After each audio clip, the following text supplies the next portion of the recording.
എന്താണെങ്കിലും ഗോധ്ര കലാപം വീണ്ടും ചർച്ച ചെയ്യാൻ, യാഥാർത്ഥ്യം ജനങ്ങളിലേക്ക് എത്തിക്കുവാൻ സംഘപരിവാറിനെ സഹായിക്കുക മാത്രമാണ് നിങ്ങൾ ചെയ്തത് എന്നുള്ളതാണ് എനിക്ക് ഈ വിഷയത്തിൽ പറയാനുള്ളത്. നന്ദി, നമസ്കാരം.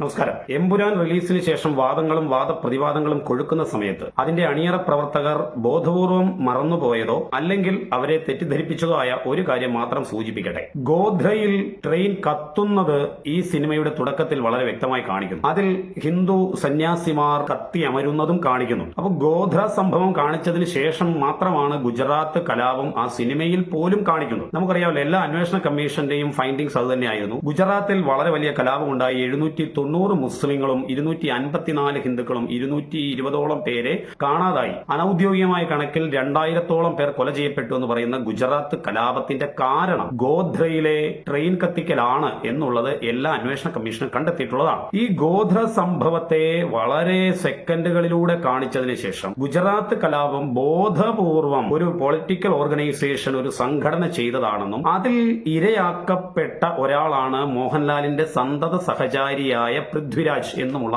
കൃത്യമായ ചിത്രീകരണമാണ് ഈ സിനിമയിൽ വളരെ വലിയ വിവാദങ്ങൾക്ക് ഇടയാക്കിയിരിക്കുന്നത്. ഗോധ്രയിൽ എന്ത് സംഭവിച്ചു എന്നുള്ളതും കൂടി വ്യക്തമായി കാണിച്ചിരുന്നെങ്കിൽ ഈ വിവാദം ഉണ്ടാവുകയില്ലായിരുന്നു എന്നാണ് എന്റെ അഭിപ്രായം. ഗോധ്രയിൽ സംഭവിച്ചതിനെ ഒരു വളരെ ചുരുങ്ങി ബാലൻസിങ്ങിന് വേണ്ടി ചെറുതായി ഒന്ന് കാണിച്ചുപോയി. എന്നാൽ ഗുജറാത്ത് കലാപം കൃത്യമായും സംഘടിതമാണ്, ആസൂത്രിതമാണ് എന്ന് വരുത്തി തീർത്തതിലൂടെ വളരെ വ്യക്തമായി പച്ചയായി അവരുടെ രാഷ്ട്രീയത്തെ ഇവർ പറഞ്ഞു വെച്ചു എന്ന് തന്നെ വേണം നാം വ്യാഖ്യാനിക്കാൻ. ഇനി നമുക്ക് മെറിറ്റിന്റെ അടിസ്ഥാനത്തിൽ തന്നെ ഈ വിഷയങ്ങളെ കുറിച്ച് ഒന്ന് പരിശോധിച്ചു വരാം വളരെ പെട്ടെന്ന്. ആരെങ്കിലും എന്തെങ്കിലും അവരുടെ രാഷ്ട്രീയത്തിന് വേണ്ടി പറയുന്നതല്ലാതെ രണ്ടു വശങ്ങളും നമുക്കൊന്ന് പരിശോധിച്ച് നോക്കാം. 2002 ഫെബ്രുവരി മാസം 27-ാം തീയതി അയോധ്യയിൽ നിന്നും അഹമ്മദാബാദിലേക്ക് പുറപ്പെട്ട സബർമതി എക്സ്പ്രസ് ഗോധ്ര റെയിൽവേ സ്റ്റേഷനിൽ എത്തുമ്പോൾ കച്ചവടക്കാരും യാത്രക്കാരും തമ്മിൽ ചെറിയ ചില വാക്കുതർക്കങ്ങൾ ഉണ്ടാകുന്നു. യാഥാർത്ഥ്യം. 1/2 കിലോമീറ്റർ കൂടി നീങ്ങിയ സമയത്ത് നമുക്കറിയാം, ആ ട്രെയിനിലുള്ളവർ മുഴുവൻ രാമഭക്തരാണ്, അയോധ്യയിൽ നിന്ന് വരുന്ന രാമഭക്തരാണ്.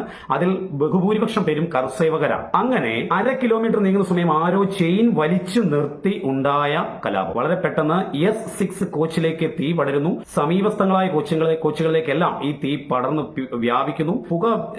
വിഷപ്പുക ശ്വസിച്ച് കുറേയേറെ ആളുകൾ മരണപ്പെടുന്നു. തിക്കിലും തിരക്കിലും കുറേയേറെ ആളുകൾ മരണപ്പെടുന്നു. ഇതിന്റെ യാഥാർത്ഥ്യം 2002 ഏപ്രിൽ മാസം 20-ാം തീയതി മാതൃഭൂമി പ്രസിദ്ധീകരിച്ച ലേഖനത്തിൽ വളരെ കൃത്യമായി സംഘടിതമായ ആസൂത്രിതമായ കൊലപാതകമായിരുന്നു ഇത് എന്ന് ജോർജ് ജോസഫ് പാഴൂർ മാതൃഭൂമിയിൽ എഴുതി. അദ്ദേഹം പറഞ്ഞിരിക്കുന്നത് ഇങ്ങനെയാണ്: അവിടെ ഇത് നേരിട്ട് കണ്ട ദൃക്സാക്ഷിയായ ഞാൻ പ്രതികരിക്കാൻ നിന്നിരുന്നെങ്കിൽ ഇന്ന് ഈ ലേഖനം എഴുതാൻ ഞാൻ ഉണ്ടാവുമായിരുന്നില്ല. ട്രെയിനിൽ നിന്ന് ജീവൻ രക്ഷപ്പെട്ട് പുറത്തു വന്ന കുട്ടികളെ കല്ലെറിഞ്ഞാണ് കൊന്നത്. 20ഓളം പിഞ്ചു കുഞ്ഞുങ്ങളെ കല്ലെറിഞ്ഞു കൊന്നു. പലരും വെന്തു മരിച്ചു. ഇത്തരത്തിൽ അതിക്രൂരമായ മൃഗീയമായ ഒരു കൊലപാതകം നടന്നിട്ട് ഇതിനെക്കുറിച്ച് അന്വേഷിച്ച നാനാവധി കമ്മീഷൻ വളരെ കൃത്യമായി ഇത്തരം കാര്യങ്ങൾ രേഖപ്പെടുത്തി. ഈ രേഖപ്പെടുത്തിയത് കോടതി ശരിവെച്ചുകൊണ്ട് 11 കലാപകാരികളെ തൂക്കിക്കൊല്ലാൻ വിചാരണ കോടതി വിധിക്കുകയും 20 പേരെ ജീവപര്യന്തം ശിക്ഷിക്കുകയും ചെയ്തു. അങ്ങനെ ഇന്ത്യൻ ജുഡീഷ്യറിയുടെ ചരിത്രത്തിൽ ഇത്തരത്തിൽ വളരെ വലിയ ശിക്ഷ കിട്ടിയ ഈ ഗോധ്ര സംഭവത്തെയാണ് എമ്പുരാനിൽ ഒന്നുമില്ലാതാക്കി കാണിക്കുകയും അതിനുശേഷമുള്ള കലാപം every action has equal and opposite reaction എന്ന് ന്യൂട്ടൺ പറഞ്ഞ അതേ തിയറി പോലെ നടന്ന ഒരു കലാപം. ചൊറിഞ്ഞില്ലെങ്കിൽ ഇതുണ്ടാകുമായിരുന്നില്ല എന്ന് മുസ്ലിം സഹോദരങ്ങൾ തന്നെ സാക്ഷ്യപ്പെടുത്തുന്നു. അവർ ഈ കലാപകാരികളെ തള്ളിപ്പറയുന്നു. ഇങ്ങനെയുള്ള ഭാരതത്തിൽ ഇത്രയും വർഷത്തിന് ശേഷം ഇങ്ങനെ ഒരു കലാപം ഉണ്ടാക്കാൻ തന്നെ കാരണമായ ഒരു ചലച്ചിത്രം ബോധപൂർവം പുറത്തിറക്കുന്ന സമയത്ത് അത് ആസൂത്രിതമാണെന്ന് തന്നെ പറയേണ്ടി വരുന്നു. നമുക്ക് മെറിറ്റിൽ നിന്ന് ചർച്ച ചെയ്യുന്ന സമയത്ത് ഒരു കാര്യം കൂടി പറയേണ്ടതുണ്ടല്ലോ.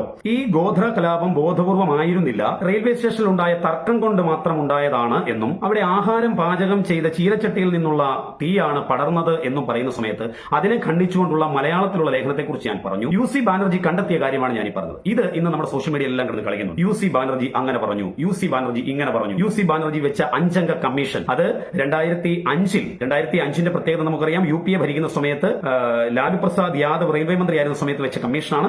അവർ ഇത്തരത്തിലാണ് കണ്ടെത്തിയത്. ഈ കണ്ടെത്തൽ പൊളിറ്റിക്കലാണ് എന്ന് ഗുജറാത്ത് ഹൈക്കോടതി കണ്ടെത്തിയിരുന്നു. ഇതിനെക്കുറിച്ച് ആരും പറയുന്നില്ല.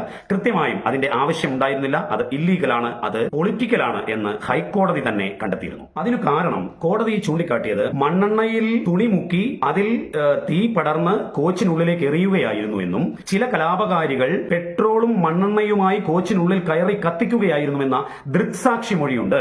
ഈ ദൃക്സാക്ഷി മൊഴി നിലനിൽക്കെ ഈ തരത്തിൽ ചീനച്ചട്ടിയിൽ നിന്ന് ആരോ ആഹാരം പാചകം ചെയ്തപ്പോൾ ഉണ്ടായത് എന്ന് പറയുന്നത് പൊളിറ്റിക്കലാണ് അത്തരത്തിലുള്ള കണ്ടെത്തലെന്നായിരുന്നു ഹൈക്കോടതി പറഞ്ഞത്. എമ്പുരാനിൽ പൃഥ്വിരാജ് മുമ്പോട്ട് വെച്ച മറ്റൊരു കാര്യം, ഈ കലാപത്തിന് നേതൃത്വം കൊടുത്ത നേതാവ് പിന്നീട് വളർന്നു വരുന്നെന്നും പിന്നീട് ആഭ്യന്തരമന്ത്രി കേരളത്തിലെ രാഷ്ട്രീയത്തിൽ ഇടപെടുന്നെന്നും ആ ആഭ്യന്തരമന്ത്രി ഇത്തരത്തിൽ വന്നതാണെന്നും സ്വാഭാവികമായിട്ടും ഉദ്ദേശിക്കുന്നത് നരേന്ദ്രമോദിയെയോ അമിത്ഷായോ ഒക്കെ ആയിരിക്കാം. ഇനി അവിടെയും എല്ലാത്തിലും കോടതി വലുത്, കോടതി വിമർശിച്ചു എന്നൊക്കെ നഖശിഖാന്തം എപ്പോഴും പറഞ്ഞുകൊണ്ടിരിക്കുന്ന ആളുകൾ മനസ്സിലാക്കേണ്ടത് 2012 സുപ്രീം കോടതി തന്നെ പറഞ്ഞു ഇതിൽ നരേന്ദ്രമോദിക്കോ അമിത്ഷായ്ക്കോ പങ്കില്ല. 2013 SIT രാഷ്ട്രീയം കളിച്ചതാണെന്ന് പറഞ്ഞ് വീണ്ടും ഹർജി വന്നു.